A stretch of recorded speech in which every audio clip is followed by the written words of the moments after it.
chers téléspectateurs, je m'appelle Alex Steinberg. Dieu m'a utilisé en 5 continents pour prêcher le vrai évangile biblique, pour guider toute l'Église de toutes les dénominations, pour les lever à la consécration à Christ et pour équiper chaque croyant pour partager l'évangile quotidiennement, efficacement, bibliquement.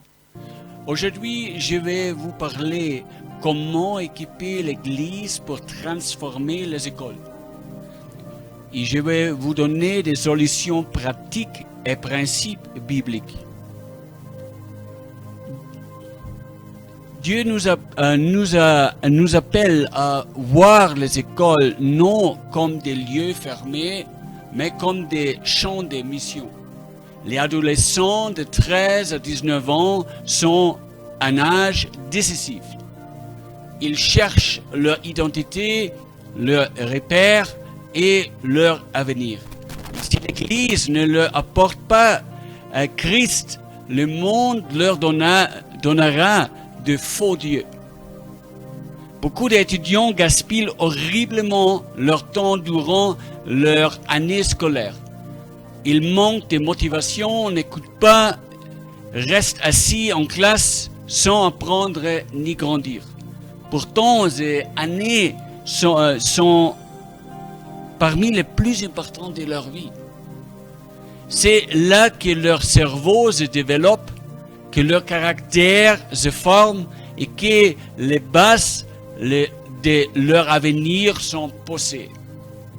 Jusqu'à l'âge de 19 ans, les grandes orientations de leur vie sont déjà déterminées, réussite ou échec. C'est aussi une période cruciale pour apprendre à se connaître soi-même, ses forces, ses faiblesses, ses intérêts, afin de planifier une carrière et une vie équilibrée. Proverbe 6 à 9. Va vers les fourmis paresseux, considère ses voies et deviens sage. Elle n'a ni chef, ni inspecteur, ni maître.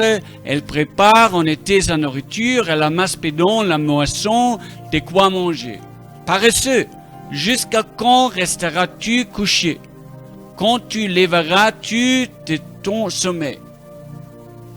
La diligence est une clé de réussite. Ecclésiaste 12:1. Mais souviens-toi de ton Créateur pendant les jours de ta jeunesse, afin que les jours mauvais viennent. Alors les années scolaires doivent être vécues avec Dieu au centre. Psaume 90, 12. Enseigne-nous à bien compter nos jours afin que nous appliquions notre cœur à la sagesse. Alors, chaque jour d'école est une opportunité précieuse. Comment atteindre étudiants, enseignants et administration?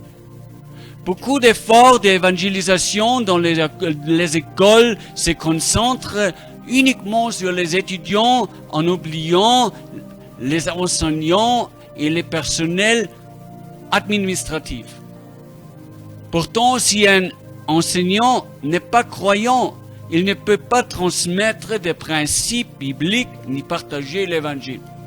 De même, si l'administration adopte des politiques contraires à l'œuvre de Dieu, elle peut réduire à néant une grande partie du travail accompli auprès des élèves. Il est donc indispensable d'entendre les 3 groupes principaux simultanément. Les étudiants, 13 à 19 ans, en pleine formation intellectuelle et spirituelle. Les enseignants qui influencent directement la pensée et le comportement des jeunes. L'administration qui fixe les règles, les politiques et l'orientation générale de l'école. Application pratique.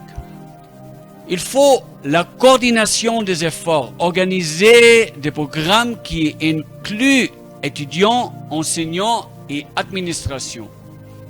Il faut la synergie, combiner ateliers, pratiques, apprentissage, discipline, gestion du temps avec principes bibliques. Il faut dialogue avec l'administration, présenter l'Église comme partenaire éducatif et non comme adversaire. Il faut encouragement des enseignants, offrir des formations, des ressources et un soutien spirituel. Et il faut un impact global. Quand les trois groupes sont ensemble, les résultats sont durables et puissants. Quelle est la vision biblique et stratégie pour atteindre les écoles? 1. La vision biblique pour les jeunes. Les écoles sont des lieux où la jeunesse se forme. L'Église doit y être présente par témoignage, prière et service. Psaume 119, 9. Comment le jeune homme rendra-t-il pur son sentier? En se dirigeant d'après ta parole. Alors les jeunes doivent apprendre à orienter leur vie selon la parole de Dieu. Les années de jeunesse sont une opportunité unique pour bâtir une vie centrée sur Dieu. 2. Attendre des étudiants. Les adolescents sont en pleine recherche d'identité et de repères. L'Église doit les attendre par plusieurs approches. Approche relationnelle, club biblique, groupe de discussion, activités sportives et artistiques avec témoignages chrétiens. Approche numérique, WhatsApp, Instagram, YouTube, TikTok pour diffuser des messages courts et adaptés. Approche personnelle, encourager les jeunes croyants à être des témoins dans leur classe par leur comportement et leurs paroles. 2 Timothée 4:2. Prêche la parole, insiste en toute occasion, favorable ou non, reprend, censure, exhorte avec toute douceur et en instruisant. Les jeunes doivent être encouragés à partager l'Évangile dans leur quotidien scolaire. 3. Atteindre les enseignants. Les enseignants influencent directement la pensée et le comportement des jeunes. Il faut organiser des séminaires sur l'éthique, la gestion du stress et la valeur biblique de l'éducation. Ouvrir des ressources spirituelles. Bible, brochures, encouragement. Il faut témoigner par le respect et la prière pour eux. 1 Timothée 4:12. Que personne ne méprise ta jeunesse, mais soit un modèle pour les fidèles en parole, en conduite, en charité, en foi, en pureté. Les enseignants doivent être encouragés à devenir des modèles de vérité et de foi. 4. Atteindre l'administration scolaire. L'administration fixe les règles, les politiques et l'orientation générale de l'école. Proposer des partenariats, conférences sur les valeurs, projets sociaux, hygiène, environnement, solidarité, etc. Il faut montrer que l'Église n'est pas une menace, mais un partenaire qui élève la société. Daniel 1:20. Sur tous les sujets qui réclamaient de la sagesse et de l'intelligence et sur lesquels le roi les interrogea, il les trouva 10 fois supérieurs à tous les magiciens et astrologues qui étaient dans tout son royaume. Alors l'influence spirituelle peut transformer même les autorités éducatives. 5. Stratégie pratique pour l'Église. Il faut former une équipe jeunesse dédiée aux écoles. Créer des programmes réguliers, visites, ateliers, concerts, débats. Il faut développer des slogans courts et puissants pour WhatsApp et Instagram. Par exemple, Christ à l'école, lumière dans la jeunesse. Dans ta classe, ton champ de mission. Mobiliser la prière, il faut. Chaque église adopte une école et prie pour ses étudiants, enseignants et administrateurs. Ça, c'est un projet, une mission ici à Antananarivo, Madagascar. Acte 5, 42. Et chaque jour, dans le temple et dans les maisons, il ne cessait d'enseigner et d'annoncer la bonne nouvelle de Jésus-Christ. Le ministère scolaire doit être constant et visible. Il faut répondre aux besoins réels, reliés aux principes bibliques, présenter Jésus comme mentor. Répondre aux besoins réels des étudiants, enseignants et administrateurs, il faut. L'Église doit offrir plus que des programmes bibliques. Elle doit aussi aborder des thèmes pratiques qui concernent directement la vie scolaire. Il faut motiver les étudiants à écouter, prendre des notes, poser des questions et travailler sérieusement. Il faut encourager la découverte personnelle. Identifier ses talents, ses faiblesses et ses passions pour orienter son avenir. Il faut former le caractère, discipline, respect, persévérance, honnêteté. Il faut impliquer les enseignants et l'administration pour créer un environnement qui stimule la croissance intellectuelle et morale. Il faut organiser des ateliers sur la gestion du temps, la fixation du objectif, l'usage responsable de la technologie et des réseaux sociaux. Proverbe 4, 7. La sagesse est la chose principale. Acquérir la sagesse et avec tous ceux que tu possèdes, acquérir l'intelligence. Alors, les étudiants doivent apprendre à rechercher la sagesse dans leur étude et leur vie quotidienne. Il faut relier ce thème aux principes bibliques. Chaque sujet pratique doit être éclairé par la parole de Dieu. Il faut apprendre efficacement. Prise de notes, écoute active, résumé, devoir, etc. Proverbe 4, 4, 7. La sagesse est la chose principale, acquérir la sagesse. Il faut poser des questions et avoir une bonne conduite. Daniel 1, 8. Daniel prit la religion de ne pas se souiller par les mains du roi. Il faut travailler acharné et fixation d'objectifs. Proverbe 21, 5. Le projet de l'homme diligent ne mène que à l'abondance, mais celui qui agit avec précipitation ne parvient que à la défaite. Il faut collaborer avec les autres étudiants. Ecclésiaste 4, 9. Deux valent mieux qu'un, parce qu'ils retirent un bon salaire de leur travail.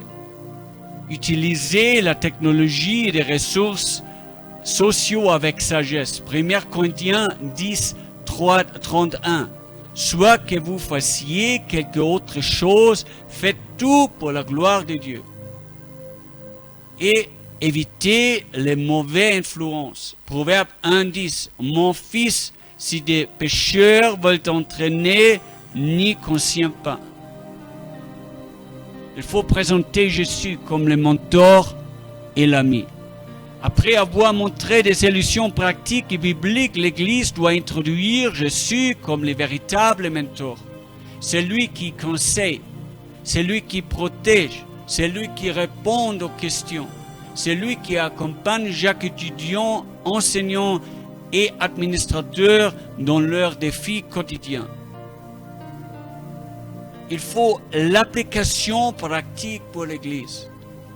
Il faut créer des programmes scolaires qui combinent ateliers, pratiques et enseignements bibliques. Envoyer des équipes de jeunes pour animer des clubs, débats et activités. Former des mentors chrétiens qui deviennent des amis et conseillères pour les étudiants. Adopter une école en prière et en action en servant ses besoins réels. Acte 20, 20. Vous savez que n'aille rien caché de ce que vous étiez utile et que je n'ai pas craint de vous prêcher et de vous enseigner publiquement et dans les maisons. Alors, le ministère scolaire doit être transparent, utile et constant. Application et conclusion et une invitation personnelle. L'Église doit comprendre que les écoles sont des portes ouvertes vers l'avenir. Si nous atteignons les jeunes de 13 à 19 ans, nous atteignons la prochaine génération de leaders, enseignants et parents. Le ministère scolaire n'est pas une option, mais une mission urgente. Romains 12, 11. Ayez du sel et non de la paresse. Soyez fervents d'esprit. Servez le Seigneur. Alors le service dans l'école doit être animé par le zèle et la persévérance. Aussi, j'ai une invitation personnelle à vous. Église de Madagascar et au-delà. Engagez-nous à entrer dans l'école avec amour, vérité et persévérance. Que chaque étudiant, chaque enseignant, chaque administrateur puisse attendre et voir Christ à travers nous.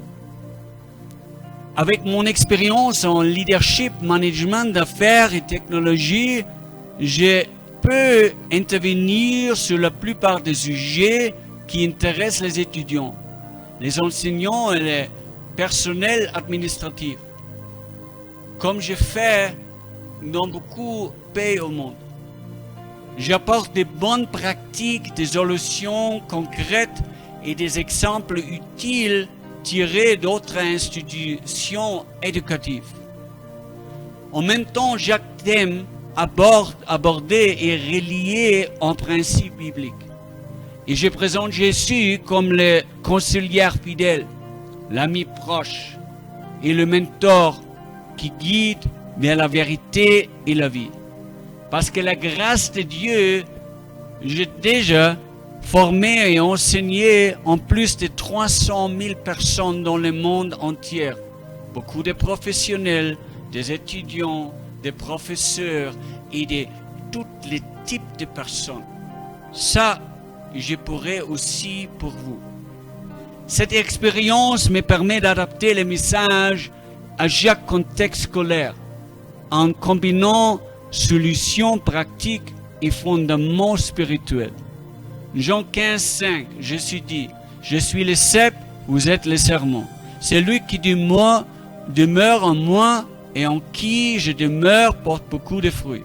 Car sans moi, vous ne pouvez rien faire. » Alors toute réussite dans les écoles doit être enracinée en Christ.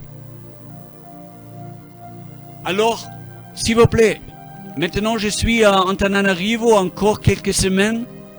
Je pourrais vous servir et votre église et aussi vos écoles si vous avez contact avec des écoles ou universités, etc. Contactez-moi pour discuter de la manière dont je peux vous aider à atteindre efficacement les étudiants, les enseignants et les administrateurs pour Christ.